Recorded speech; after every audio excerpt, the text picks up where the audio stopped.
a comenzar la presentación del informe de coyuntura que corresponde realmente al final del año pasado, aunque como siempre el informe tiene dos partes, una parte más descriptiva de lo que ocurrió en el año 21 y otra parte también de perspectiva, que hacen sobre todo referencia al año 22 que acaba de comenzar.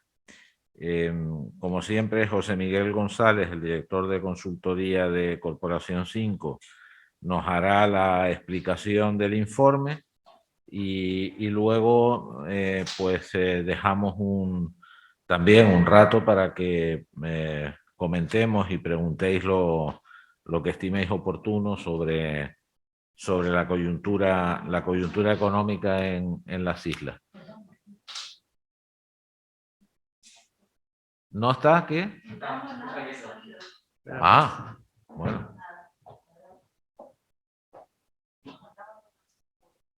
¿Ahora entra bien? Ahora sí.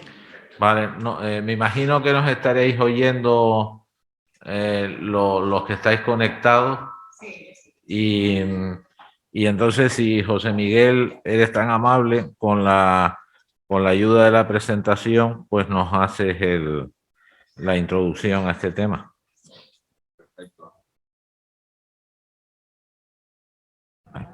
Bien, ahora. Buenos días a todos y a todas. Bueno, pues como suele suceder el último viernes del mes siguiente al trimestre vencido, que lo hemos protocolizado de esa forma, con la publicación en el día de ayer de la encuesta de población activa y hoy el último dato que ha sido actualizado, el de crecimiento económico de España, ofrecido por el Instituto Nacional de Estadística, pues vamos a dar comienzo a la presentación del informe de coyuntura al cuarto trimestre. Esta es la presentación, el texto pues se suministrará con posterioridad.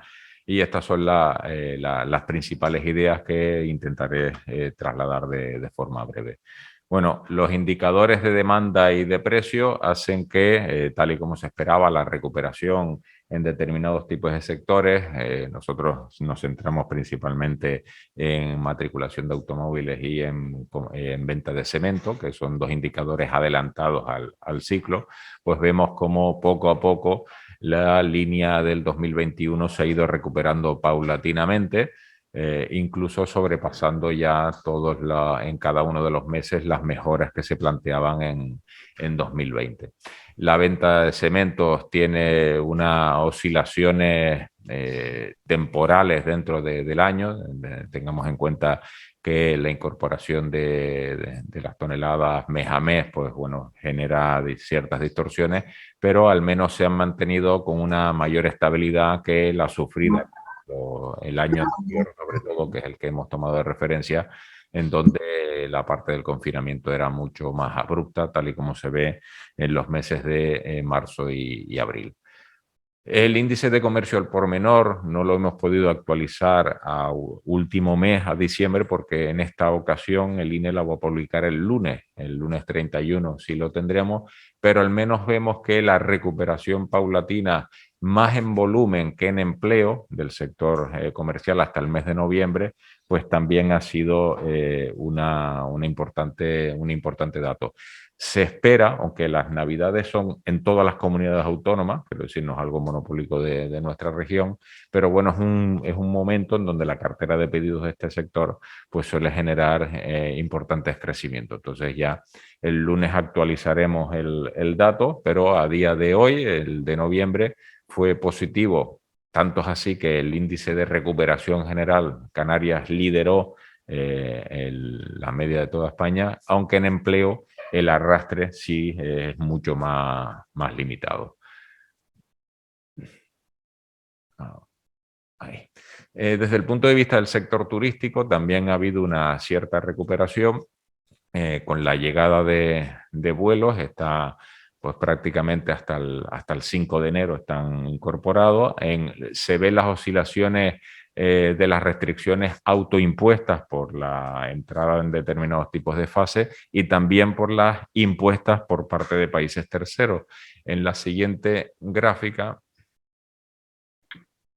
se ve como la evolución por países también ha ido oscilando, en donde Reino Unido y Francia pues mantienen una buena tónica. Y bueno, ahí sí hay recuperaciones objetivas en relación a lo que ha venido sucediendo en los meses anteriores. Así todo, el, la incorporación de la Omicron en el último mes sí que originó bastante distorsión en lo que es la continuidad de dichos datos positivos. El gasto turístico también se ha ido acumulando, ya estamos por encima de lo experimentado en 2020, algo natural porque se ha apostado por una mayor compatibilización entre la actividad económica y la reserva sanitaria, es decir, el cuidado de la salud pública, y a partir de ahí, pues, en base a un incremento sustancial de la vacunación, pues se ha ido mejorando el gasto acumulado de turistas extranjeros. Respecto al saldo comercial, ahí sí es verdad que aparece una debilidad recurrente en la economía canaria, en donde bueno, la diferencia entre exportaciones e importaciones, pese a que en el último mes del que tenemos datos, que es el mes de noviembre, hay una cierta mejora respecto a octubre, lo cierto es que el déficit comercial es bastante pronunciado, incluso superior al de 2020. Esto tiene una cierta variable explicativa, sobre todo en el propio proceso de recuperación económica, en donde los incrementos de la demanda hacen que hagan responder en determinado tiempo al sector productivo. Y si el sector productivo productor residente, llamémoslo así, o más cercano, no tiene la respuesta en consumo, pues obviamente pues se importa, que es al fin y al cabo lo que hace este tipo de movimiento económico. La inflación, ese impuesto silencioso que poco a poco pues se va comiendo nuestros ahorros, pero también va aligerando nuestras deudas, pues el principal riesgo que ahora es uno de los principales riesgos que también están desde el punto de vista estrictamente económico. Canarias, pese a ser la comunidad autónoma en donde el crecimiento ha sido el menor de toda España, sí es cierto que ha experimentado pues, bueno, pues una sincronización absoluta, sobre todo, como vemos después a continuación, por la evolución de los precios de la electricidad, o sea, precios de los suministros incorporados en vivienda. Siempre lo recordamos, no está de más, que cuando aquí en el concepto de inflación aparece vivienda, no es la compra-venta de vivienda, que es una inversión, sino los gastos inherentes a la propia vivienda. Y en segundo término, la otra variable inflacionista acumulada, pues es el transporte también por la evolución de los combustibles. Es decir, son dos de las circunstancias que tienen unos limitados márgenes de actuación al respecto. Primero porque bueno, la colocación de los precios no se fija en territorio, sino es importado, y lo único que sí se pudiera estar fijando pues son las cargas tributarias que afectan a cada uno de los conceptos. Pero la evolución de la inflación, a nadie se le esconde, es uno de los riesgos, no per se porque se incorpora o no a nuestra vida diaria en forma de coste, sino porque los bancos centrales, los diferentes bancos centrales, ya la Reserva Federal Americana parece ser que este año puede que tenga algún tipo de incentivo a modificar tipos de interés. Claro, convivimos con tipos de interés históricamente muy bajos, cercanos e incluso cercanos al cero, incluso negativos, y esa circunstancia puede que a 2 años vista, a finales del 2023, la propia Unión Europea ya está pensando en levantar los incentivos protectores en política monetaria y por lo tanto aquellos lugares en donde tengan mayor nivel de deuda, pues lo pasarán algo peor. Y uno de los lugares europeos que tiene mayor nivel de deuda pública, pues es España. Como siempre hemos hecho también desde el punto de vista de la evolución de la pandemia, la Omicron ha dejado pequeña al resto de series. Es cierto que la presión hospitalaria no, desde un principio no se ha manifestado con toda la virulencia que en las cepas anteriores, pero es cierto que ha ido modificando la escenografía de la curva epidémica. Y esto hace que conviva incluso con un sistema de vacunación en donde ya no solo hay que apostar por una dosis, sino ya por la tercera dosis de refuerzo en determinadas coberturas de rangos de edad. Bien, lo cierto es que desde un principio Es cierto que se retrasó en inicio respecto a la planificación que se planteaba en un inicio para darle la cobertura a ese 70%, pero también como se argumentaba por parte de expertos en materia sanitaria, la cobertura no puede ser local, sino que tiene que ser a nivel mundial, porque si no la correlación entre diferentes y transmisión entre diferentes cepas pues terminan por afectar al resto de la población, independientemente estés vacunado o no. Obviamente, la menor incidencia sobre la salud ha permitido, como decíamos antes, compatibilizar las medidas sanitarias y económicas y evitar pues, cierres tan abruptos como los experimentados en 2020. También siempre hemos querido incorporar la inmigración, primero por responsabilidad de marca, por responsabilidad humana, y atendiendo que ha habido un ligerísimo descenso, esta es la total, esto se obtiene del propio Ministerio de Interior, ha habido un descenso muy suave de Exacto. inmigración llegada por mar a España, y al igual que en Canarias, son las 955 personas. Nosotros en el texto hemos utilizado unas estimaciones por parte de organizaciones que incorporan pues un seguimiento específico de la inmigración, y claro, aquí no está contabilizado por las personas que han fallecido a la hora de llevar a cabo esta intrépida decisión, que según estas organizaciones plantean que prácticamente es un millar. Por lo tanto, es cierto que los llegados disminuyen, tal vez los salidos no sean en ese número, sino que hayan sido sobrepasados. Lo cierto es que el 55% de la inmigración que llega a España llega por Canarias. Bien, entendiendo que Canarias no es su destino final, sino que es la entrada a Europa. Hemos querido incorporar un histórico de los últimos 6 años, en donde vemos cómo volvemos a tener una crisis migratoria. Es cierto también que, y ustedes como medios de comunicación pues lo podrán aseverar con mayor profundidad, ha habido como, bueno, se ha desgajado de los principales titulares de prensa con los que el año pasado teníamos, pero sigue siendo un problema humanitario que como sociedad hay que afrontarlo. Desde el punto de vista más estricto económico y sobre todo sobre mercado de trabajo y crecimiento económico, que son los dos pilares básicos de un informe de coyuntura, pues bueno, hay una recuperación paulatina, ya sobrepasado las ratios de 2020 y cercanos ya, faltan algo más de 1.000 unidades productivas para tener las mismas ratios que en 2019. Aquí después haremos retengamos este dato, es decir, que hay menos número de empresas que hace 2 años, pero tenemos mucho más empleo que hace 2 años. Entonces, retengamos esa reflexión porque tendremos que explicar cómo se puede dar esa paradoja, que tengamos muchas más personas trabajando en menos lugares, aparentemente. Desde el punto de vista de la población ocupada, tal y como decíamos ayer digo, con la presentación de los datos de la encuesta de población activa, ha sido histórico, es decir, 110.000 personas en un solo año. Tengamos en cuenta que hace un año habían 76.000 personas en ERTE, que ahora están ya trabajando, salvo los 12.000 personas que todavía continúan en ERTE. Es decir, que el empleo neto creado no son los 110.000, no es ese 13% de crecimiento de la población ocupada, sino que está en torno más al 5,47%, que es lo que nosotros vamos a estimar de crecimiento justamente de la economía para este año.